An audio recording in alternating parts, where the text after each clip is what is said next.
കേന്ദ്ര ആഭ്യന്തരമന്ത്രി അമിത്ഷാ വിളിച്ചൊരു യോഗം സംബന്ധിച്ചാണ്. ഇന്ന് ഉച്ചയ്ക്ക് 2 മണിക്ക് അതിർത്തി സംസ്ഥാനങ്ങളിലെ മുഖ്യമന്ത്രിമാർ, DGPമാർ, ചീഫ് സെക്രട്ടറിമാർ എന്നിവരുടെ യോഗം വിളിച്ചിരിക്കുന്നു കേന്ദ്ര ആഭ്യന്തരമന്ത്രി അമിത്ഷാ എന്നുള്ള വാർത്ത കൂടി വരുന്നുണ്ട്.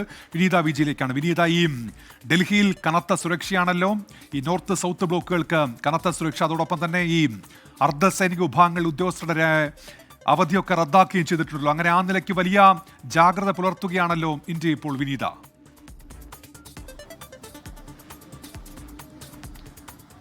തീർച്ചയായും ഉന്മേഷ്, അതീവ ജാഗ്രതാ നിർദ്ദേശങ്ങൾ തന്നെയാണ് നൽകിയിരിക്കുന്നത്. ഇതിന് പിന്നാലെയാണ് ഇപ്പോൾ ആഭ്യന്തരമന്ത്രി ഉച്ചയ്ക്ക് 2 മണിക്ക് ഒരു യോഗം കൂടി വിളിച്ചിട്ടുള്ളത്. എല്ലാ സംസ്ഥാനങ്ങളിലും ഇതുമായി ബന്ധപ്പെട്ടുകൊണ്ടുള്ള നിർദ്ദേശങ്ങളൊക്കെ തന്നെ നൽകുന്നുണ്ട്. ഡൽഹിയിൽ ഇന്ന് വൈകിട്ട് 4 മണിയോടുകൂടി മോക്ക് ഡ്രില്ലുകൾ കൂടി ആരംഭിക്കും.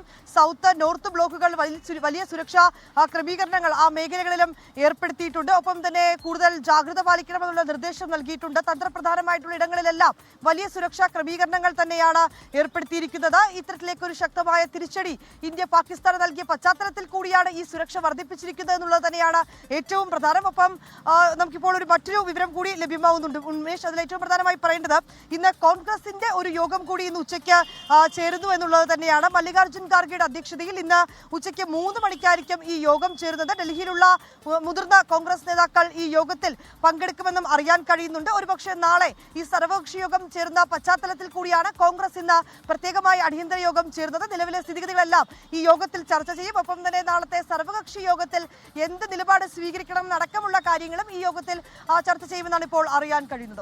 ശരി വിനീത, തുടരുക. അച്യുതൻ കൂടി ചേരുന്നുണ്ട് ഇപ്പോൾ ഡൽഹിയിൽ നിന്ന്. അച്യുതൻ, ഈ കേന്ദ്ര ആഭ്യന്തരമന്ത്രി വിളിച്ച യോഗം അത് ഈ അതിർത്തി സംസ്ഥാനങ്ങളിലെ പ്രധാനപ്പെട്ട അങ്ങനെയുള്ള സംസ്ഥാനങ്ങളിലെ മുഖ്യമന്ത്രിമാരുടെയും ചീഫ് സെക്രട്ടറിമാരുടെയും ഒക്കെ യോഗമാകുമല്ലോ. എന്തൊക്കെയായിരിക്കും ചർച്ചയാവുക? എന്തൊക്കെയാണ് വിവരങ്ങൾ അച്യുതൻ? ഉന്മേഷ, യോഗത്തിന്റെ ഒരു പശ്ചാത്തലം വിലയിരുത്തുമ്പോൾ അതിർത്തി സംസ്ഥാനങ്ങളിലെ മുഖ്യമന്ത്രിമാരുമായും DGPമാരുമായും ചീഫ് സെക്രട്ടറിമാരുമായാണ് യോഗം കേന്ദ്ര ആഭ്യന്തരമന്ത്രി അമിത്ഷാ വിളിച്ചിരിക്കുന്നത്.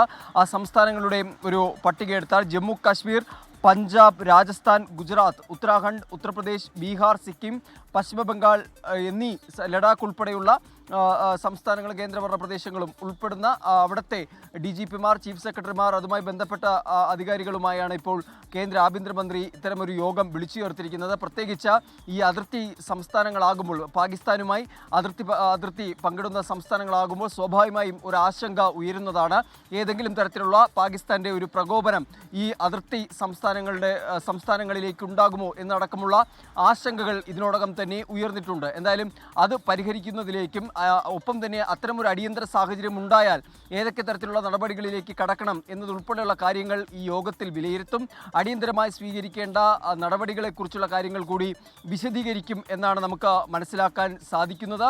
എന്തായാലും അതിൽ ഈ അതിർത്തി സംസ്ഥാനങ്ങളിലെ മുഖ്യമന്ത്രിമാർ ഉൾപ്പെടെയുള്ളവർ പങ്കെടുത്തുകൊണ്ടുള്ള ഒരു യോഗമാണ്. രാജ്യത്തെ നിലവിലെ തൽസ്ഥിതി ഉൾപ്പെടെയുള്ള കാര്യങ്ങൾ വിശദീകരിച്ചുകൊണ്ടാകും ആ യോഗം മുന്നോട്ട് പോകുക. മറ്റ് രാജ്യങ്ങളുമായും അതിർത്തി പങ്കിടുന്ന സംസ്ഥാനങ്ങളുടെ മുഖ്യമന്ത്രിമാരെ കൂടി ഈ യോഗത്തിൽ ഉൾക്കൊള്ളിച്ചിട്ടുണ്ട്. അത് സ്വാഭാവികമായും ഇതുമായി ബന്ധപ്പെട്ട്, അതായത് ഏതെങ്കിലും തരത്തിലുള്ള പാകിസ്ഥാന് മറ്റു രാജ്യങ്ങളുടെ പിന്തുണ ഇക്കാര്യത്തിൽ ലഭിക്കുമോ എന്നടക്കമുള്ള സംശയങ്ങൾ നിലനിൽക്കുന്നുണ്ട്. അതുകൊണ്ട് തന്നെ ഇതൊരു സ്വാഭാവികമായിട്ടുള്ള നടപടിക്രമം എന്ന നിലയിൽ കേന്ദ്ര ആഭ്യന്തരമന്ത്രി അമിത്ഷാ വിളിച്ചൊരു യോഗമാണ്.